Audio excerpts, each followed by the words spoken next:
Hello friends, hi hi hi అందరికైతే నమస్కారాలు.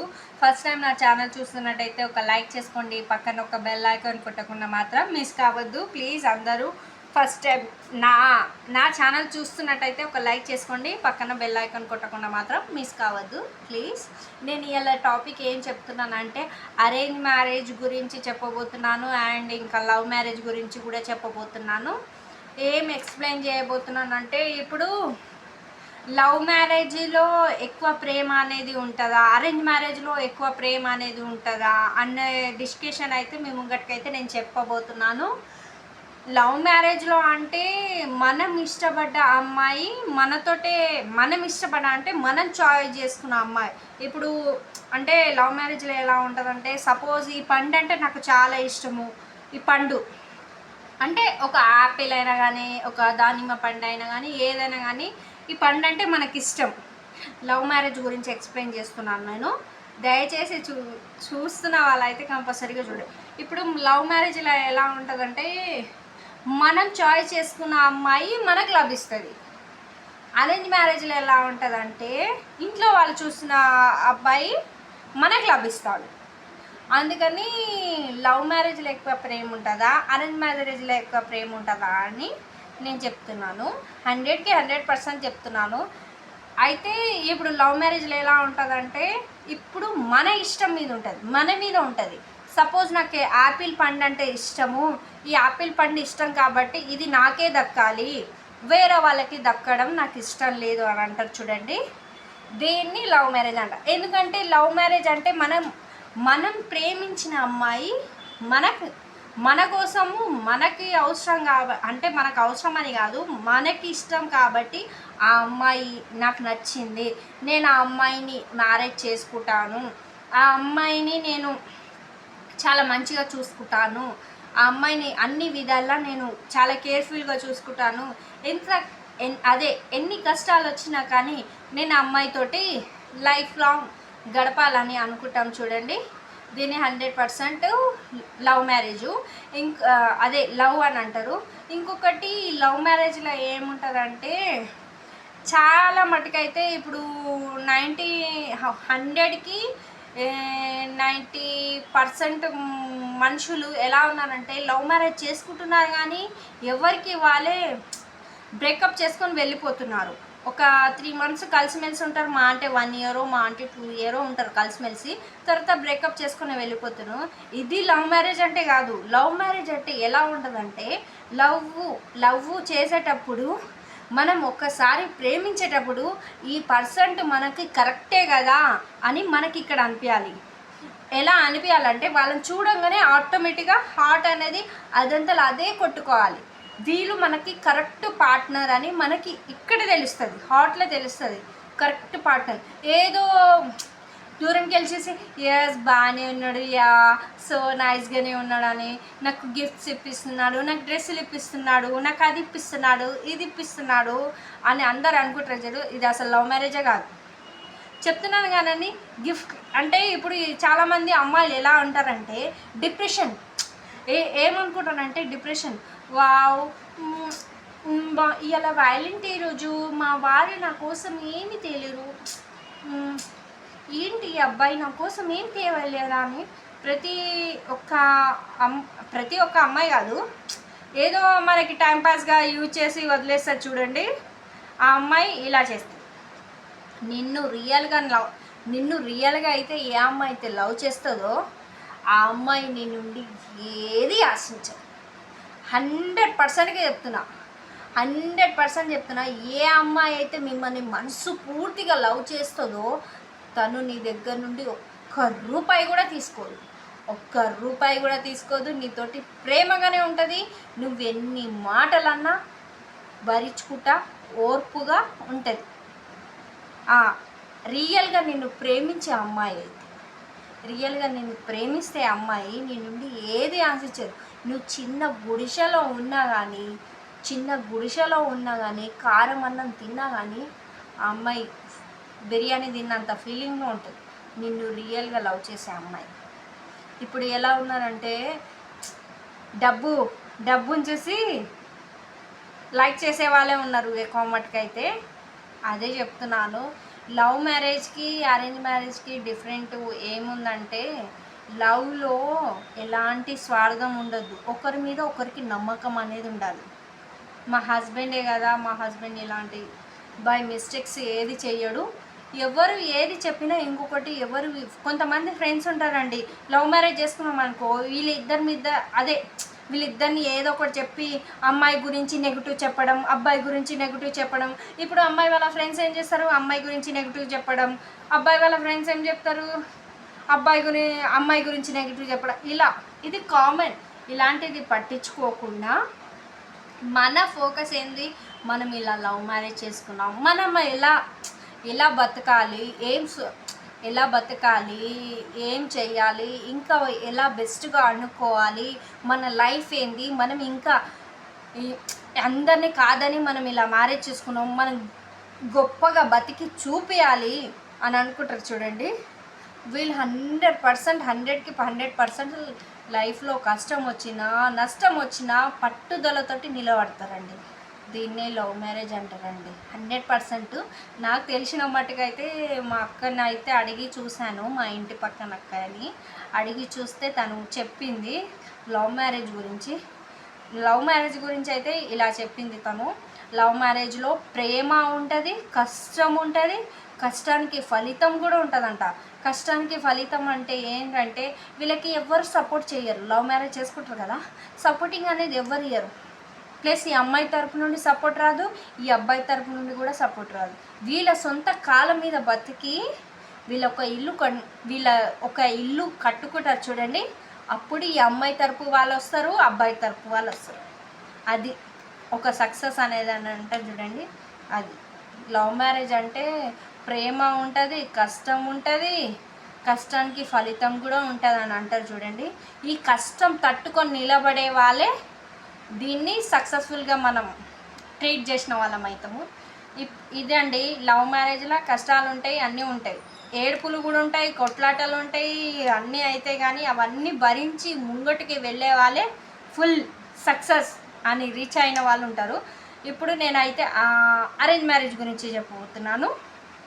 Arrange మ్యారేజ్లో ఎలా ఉంటుందంటే, ఇప్పుడు సపోజ్ అరేంజ్ మ్యారేజ్లో ఏంటంటే, ఇప్పుడు అమ్మాయి అయినా కానీ అబ్బాయి అయినా కానీ ఎవరిదైనా మ్యారేజ్కి వెళ్ళామనుకో, ఎవరిదైనా సంథింగ్ కొంచెం అమ్మాయి కొంచెం అందంగా రెడీ అయ్యి ఎవరిదైనా మ్యారేజ్కి వెళ్ళిందనుకో, అక్కడ ఒక అబ్బాయి చూస్తాడు. చూసి వాళ్ళ ఇంట్లో వాళ్ళకి చెప్తాడు. ఏమని చెప్తాడు, మమ్మీ నాకు ఆ అమ్మాయి అంటే నాకు లైక్, నేను ఆ అమ్మాయిని చేసుకుంటాను, నాకు ఆ అమ్మాయి అంటే చాలా ఇష్టం ఉంది, నాకు ఎలా అయినా మ్యారేజ్ చెయ్యి అని ఈ అబ్బాయి వెళ్ళి వాళ్ళ మదర్తో చెప్తాడు. వాళ్ళ మదర్ వచ్చి ఏం చెప్తుంది, ఈ అమ్మాయి వాళ్ళ మదర్ తోటి మాట్లాడుతుంది. ఏమని మాట్లాడతాడంటే, మీ అమ్మాయి అంటే మాకు నచ్చింది, ₹1 కూడా కట్నం వద్దు, మీ అమ్మాయిని మంచిగా చూసుకుంటాము, ఏమీ అనము, ఏమీ తిట్టము, ఏమీ అనము, చాలా మంచిగా చూసుకుంటాం, పువ్వుల్లో పెట్టుకొని చూసుకుంటాం, మీ అమ్మాయికి మాకు ఇవ్వండి, జస్ట్ మీరు పెళ్ళి చేస్తే పంపిస్తే చాలు, మేము మీ అమ్మాయిని చూసుకుంటాము అని మాట్లాడతారు చూడండి. ఇలా మాట్లాడంగానే పేరెంట్స్ ఏం చేస్తారండి, కరిగిపోతారు. అమ్మాయిని మంచిగా చూసుకుంటామంటారు. ప్లస్ ఇంకొకటి, అబ్బాయికి మంచి జాబ్ ఉంది, ఇంకొకటి అబ్బాయికి ఆస్తులు బాగానే ఉన్నాయి, పొలం ఉంది, ఇల్లు ఉంది, జాగా ఉంది, అన్నీ ఉంది, మన బిడ్డ బాగుపడుతుంది, మన బిడ్డ సంతోషంగా ఉంటుందని ప్రతి ఒక్క పేరెంట్స్ ఇలానే ఆలోచిస్తారు. అరేంజ్ మ్యారేజ్లో ఆలోచిస్తారు. ఇంకొకటి ఏంటంటే, ఇటు సైడు వాళ్ళ ఫ్యామిలీ, అబ్బాయి వాళ్ళ ఫ్యామిలీ సైడ్ మొత్తం కనుక్కుంటారు, అబ్బాయికి మంచివాడా చెడ్డవాడా, ఎలా ఉంటాడు, బిహేవియర్ ఎలా ఉంది, అన్నీ కనుక్కుంటారు. అన్నీ కనుక్కున్న తర్వాతనే అమ్మాయిని ఇచ్చి మ్యారేజ్ చేయడం అయితే జరుగుతుంది. అబ్బాయి విషయంలో కనుక్కుంటారు, పేరెంట్స్ విషయంలో కనుక్కుంటారు, అక్కడ కనుక్కుంటారు, ఇక్కడ కనుక్కుంటారు. కానీ సొంత కూతుర్ని వేరే అతనికి ఇచ్చే ముందు, అమ్మా నీకు ఇష్టమా లేదా, పెళ్ళి చేసుకోవడం నీకు ఇష్టమా లేదా, చెప్పమ్మా మనస్ఫూర్తిగా చెప్పు, నీకు నచ్చితేనే నేను చేస్తాను, నీకు నచ్చకపోతే నేను చెయ్యను అని ఏ తండ్రి ఏ కూతుర్ని క్వశ్చనే వేయడు. 100% చెప్తా, 100కి 100. ఏ తండ్రి కూడా ఆ అబ్బాయి అంటే నీకు ఇష్టమా, నువ్వు ఆ అబ్బాయిని చేసుకుంటావా అని ఏ తండ్రి ఈ క్వశ్చన్ వేయడు. ఏ తండ్రి అడగడు, ఏ తల్లి కూడా అడగదు ఆ అబ్బాయి నచ్చాడా నచ్చలేడా అని ఎవ్వరు అడగరు తెలుసా. అబ్బాయి గురించి అన్నీ ఎంక్వైరీలు చేస్తారు, వాళ్ళ మమ్మీ డాడీ గురించి అన్నీ ఎంక్వైరీలు చేస్తారు, భూమిలు ఎన్ని ఉన్నాయి, జాగలు ఎన్ని ఉన్నాయి అన్నీ ఎంక్వైరీ చేస్తారు. కానీ అమ్మాయికి నీ మనసులో ఆ అబ్బాయి మీద ఇష్టం ఉందా లేదా అని ఏ తండ్రి అడగడు. ఇంకొకటి ఏంటంటే ఇప్పుడు ఈ అమ్మాయి వాళ్ళిద్దరిని మ్యారేజ్ చేసుకుంటారు. మ్యారేజ్ చేసుకున్నాక ఈ అమ్మాయికి కొత్తగా ఎవరితో ఎలా ఉండాలో అస్సలు తెలియదు. చిన్న అమ్మాయి ఉంటుంది, ప్లస్ ఎవరితో ఏం మాట్లాడితే ఏముంటుంది. ఇంకొకటి ఏంటంటే ఈ అరేంజ్ మ్యారేజ్ చేసుకున్నప్పుడు ఈ లవ్ మ్యారేజ్ ఎలా ఉంటుంది, ఈ అబ్బాయి అంటే మనకు తెలుసు చలో మనం ఒక మాట అన్నా కానీ ఈ అబ్బాయి పడతాడు అన్నట్టు, మన హస్బెండే కదా పడతాడని. కానీ ఆ అమ్మాయి కొత్త కదా, ఆ అమ్మాయికి ఏం తెలీదు. ఎలా ఉండాలి, ఇతనితోటి ఎలా మాట్లాడాలి, వీళ్ళ ఇంట్లో వాళ్ళతోటి ఎలా మాట్లాడాలి, నాకు వంటనే రాదు, వంట ఎలా చేసుకోవాలి, వంట ఎలా నేర్చుకోవాలి, వీళ్ళకి ఎలా నచ్చితే ఎలా తింటారు. ఆ అమ్మాయికి కన్ఫ్యూజ్లో పడిపోతుంది. తన ఉన్న 21 ఇయర్స్కి 21 ఇయర్స్కి 18 ఇయర్స్కి 19 ఇయర్స్కి అమ్మాయి కన్ఫ్యూజ్లో పడిపోతుంది. హస్బెండ్ పేరుకి మ్యారేజ్ అయిపోయిందని అందరు చెప్తారు, కానీ లోపల తను లోన్లీగా ఫీల్ అవుతుంది. ఏంటి మా మమ్మీ డాడీ నన్ను కొత్త వాళ్ళ మధ్యలోకి పంపించేశారు, ఏంది ఇది, నాకు ఇక్కడ ఏం చేయాలో అర్థమైతలేదు అని అమ్మాయికి ఒక్కొక్కటి భయం అనేది స్టార్ట్ అవుతుంది. హస్బెండ్కి ఎదురు చెప్పడం, అసలే హస్బెండ్ ఏమన్నా ఉందనుకో హస్బెండ్కి చెప్పకపోవడము, దాచుకోవడము అలా చేస్తుంది. ఇంకొకటి ఏమన్నా హస్బెండ్ తోటి మాట్లాడాలంటే భయపడుతూ ఉంటుంది. మళ్ళీ డాడీ మమ్మీని చెప్తే డాడీ ఏడ తిడతాడో, మమ్మీ ఏడ తిడుతుంది అని వాళ్ళతోటి భయపడుతుంది. ఇంట్లో ఉన్న అత్తమామలతోటి భయపడుతుంది. పెళ్ళి వేసుకుందనుకో హస్బెండ్ తోటి భయపడాలి, హస్బెండ్ వాళ్ళ పేరెంట్స్ తోటి భయపడాలి, హస్బెండ్ వాళ్ళ సిస్టర్స్ తోటి భయపడాలి, హస్బెండ్ వాళ్ళ బ్రదర్స్ తోటి భయపడాలి. ఇంకొకటి వీళ్ళ ఇంట్లో వీళ్ళ పేరెంట్స్ తోటి భయపడాలి. వీళ్ళ పేరెంట్స్ ఏం మాట్లాడతారంటే అమ్మాయి వాళ్ళ పేరెంట్స్ కొట్టినా తిట్టినా మన భర్తనే కదా, సర్దుకు పోవాలమ్మా, ఎదురు అంటే మా పెంపకాన్ని దెబ్బతింటారు, నువ్వు మాత్రం ఎంత కొట్టినా ఎంత తిట్టినా నువ్వు ఆన్నే ఉండాలి అని అంటారు. 90 చెప్తున్నా 100కి 100% పేరెంట్స్ ఇలాంటి వాళ్ళు ఉన్నారు. అదే కానీ ఎందుకు కొట్టాడు, ఏ రీజన్ తోటి కొట్టాడు, ఏ తండ్రి కూడా తన కూతుర్ని ఇలా అడగడండి. 100కి 100% చేద్దాం. ఎందుకు కొట్టాడు, ఎవరు లేరు అనుకుని కొట్టాడా, ఏదో తెలియక ఒక మాట అనేది చిన్న పిల్ల తనకి ఏం తెలుసు, ఒకటి తెలిస్తే ఒకటి తెలీదు. నేను వచ్చి మాట్లాడతా, ఎందుకు కొట్టిండు అల్లుడు, నిన్ను ఎందుకు కొట్టే అంత రైట్స్ ఏడికెళ్ళి వచ్చినాయి, నేను 20 సంవత్సరాలు నిన్ను పెంచిన నేను ఎన్నడూ ఒక దెబ్బ కొట్టలేను, పెళ్లి చేసుకొని 2-3 సంవత్సరాలు కూడా కాలేదు, పెళ్ళైన 3 నెలలకు ఎందుకు కొట్టిండు, ఏదైనా తెలియకపోతే ఎక్స్ప్లెయిన్ చేయాలి, అంతేగాని ప్రతిదానికి కొట్టడమే మార్గం కాదు కదా అని ఏ తండ్రి ఇలా చెప్పాడండి. ఆ అమ్మాయి అరేంజ్ మ్యారేజ్ చేసుకుంటుంది. ఇక ఎవరితో ఏం చెప్పాలో అస్సలు అర్థం కాదు. మనం ఇక అరేంజ్ మ్యారేజ్ చేసుకున్నప్పుడు ఎలా ఉంటుందంటే పప్పులో ఉప్పు కారం ఎక్కువైనా తిట్లే పడతాయి, సాంబార్లో ఉప్పు ఎక్కువైనా తిట్లే పడుతుంది, అన్నం మెత్తగైనా తిట్లే పడతాయి అన్నిట్లా. నేను దీన్ని బట్టి అయితే ఏం చెప్పాలనుకుంటున్నానంటే అరేంజ్ మ్యారేజ్లో ఎలా ఉంటుందంటే వైఫ్ని అర్థం చేసుకోరు. ఇప్పుడు అబ్బాయిలు ఏమనుకుంటారంటే వైఫ్ని అస్సలే అర్థం చేసుకోరు. ఎందుకంటే మా ఇంట్లో మా అమ్మ చూస్తుంది, వాళ్ళ అమ్మ చెప్తుంది ఏదో ఒకటి కావాలని ఏదో ఒకటి చెప్తుంది.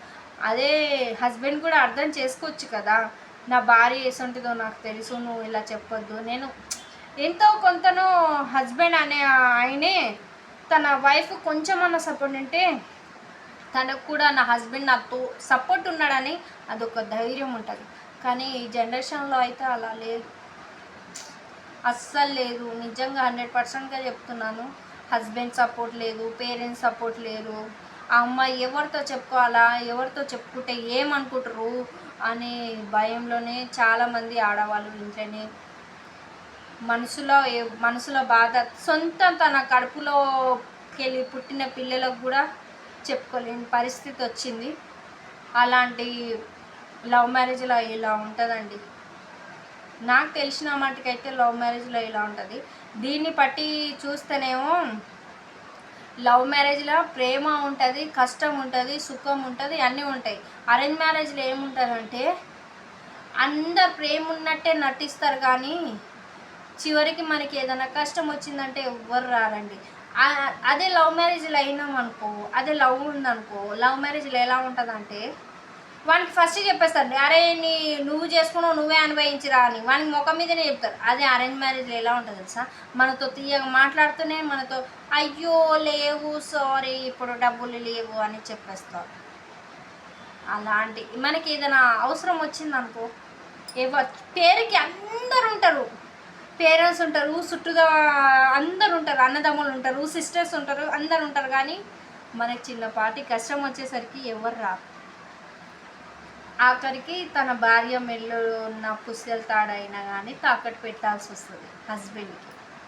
అప్పుడు తన భార్య మెడలో తాడి కట్టినప్పుడు ఆ పుస్తెని తాకట్టు పెట్టినప్పుడు అప్పుడు తెలుస్తుంది ఆ హస్బెండ్కి, నేను ఇంత కష్టాలు ఉంటే నా భార్యది పెట్టాను, నా భార్య పనిలెత్తి ఒక మాట అనలేదు, నేను ఏం చెప్పినా తలాడించుకుంటున్నా, ఇంత మంచి భార్యని నేను ఇలా కొట్టానా అని అప్పుడు హస్బెండ్కి క్లిక్ అనేది వెలుగుతుంది. అప్పుడు హస్బెండ్ అప్పుడు ప్రేమించడం స్టార్ట్ చేస్తాడు ఆ అమ్మాయి. అలాంటి వాళ్ళు ఉన్నాయి. లవ్ మ్యారేజ్లో ప్రేమలు ఉన్నాయి, అరేంజ్ మ్యారేజ్లో కూడా ప్రేమలు ఉన్నాయి. దీన్ని బట్టి అయితే ఈ మొత్తానికి తెలిసిన మట్టుకైతే నాకేమనిపిస్తుందంటే వచ్చే జన్మ అంటున్నా కానీ ఎన్ని జన్మలు ఎత్తినా కానీ పెళ్ళి మాత్రం చేసుకోవద్దు, ఇది ఒకటే అనిపిస్తుంది. పెళ్ళి మాత్రం అస్సలు చేసుకోవద్దు. పెళ్ళి చేసుకోవాలి ఎందుకు, బాధలు పడాలి ఎందుకు, కష్టాలు పడాలి ఎందుకు, వాళ్ళతోటి వీళ్ళతోటి మాటలు పడాలి ఎందుకు అని నేనే అదొకటే అనిపిస్తుంది నాకు తెలిసి అయితే లవ్ మ్యారేజ్ అయినా కానీ అరేంజ్ మ్యారేజ్ అయినా కానీ ఏది ఉన్నా కానీ మనం అర్థం చేసుకునే బట్టి ఉంటుందండి. హస్బెండ్ ఒక మాట అన్నా మూసుకొని ఉంటే మనం సర్దుకుపోతే అయిపోతుంది. అదే హస్బెండ్ ఒక మాట అన్నా మనం మూసుకున్నాం అనుకో సర్దుకుపోతుంది. అదే వైఫ్ ఒక మాట అన్నా కానీ హస్బెండ్ కూడా మూసుకుంటే ఆ సంసారం అనేది సాగిపోతుంది. అంతేగాని నువ్వెంత అని ఇద్దరు ఈక్వల్ జుట్టులు ఇట్లా పిక్కున్నాం అనుకో అది ఎక్కడనో పెటాకులు అవుతుంది. వాళ్ళని నమ్ముకొని పిల్లలు ఉంటారు, పిల్లలాగమవుతుంది. దీన్ని బట్టి లవ్ మ్యారేజ్ అయినా కానీ అరేంజ్ మ్యారేజ్ అయినా కానీ కలిసిమెలిసి ఉంటేనే దాన్ని నిలబెట్టుకుంటేనే బాగుంటుంది. ఇదేం లవ్ స్టోరీ ఇప్పుడు జరుగుతున్నాయండి అన్ని ఫేక్ లవ్లు. ప్రేమిస్తారంట 3 నెలలు కలిసి ఉంటారంట, 4వ నెలకు విడిపోతారంట. ఇలాంటి సొసైటీలో ఉంటున్నాం తెలుసా, అలాంటి సొసైటీలో. ఓకే ఫ్రెండ్స్, నేను ఏదైనా బై మిస్టేక్ ఏదైనా తప్పుగా మాట్లాడితే సారీ.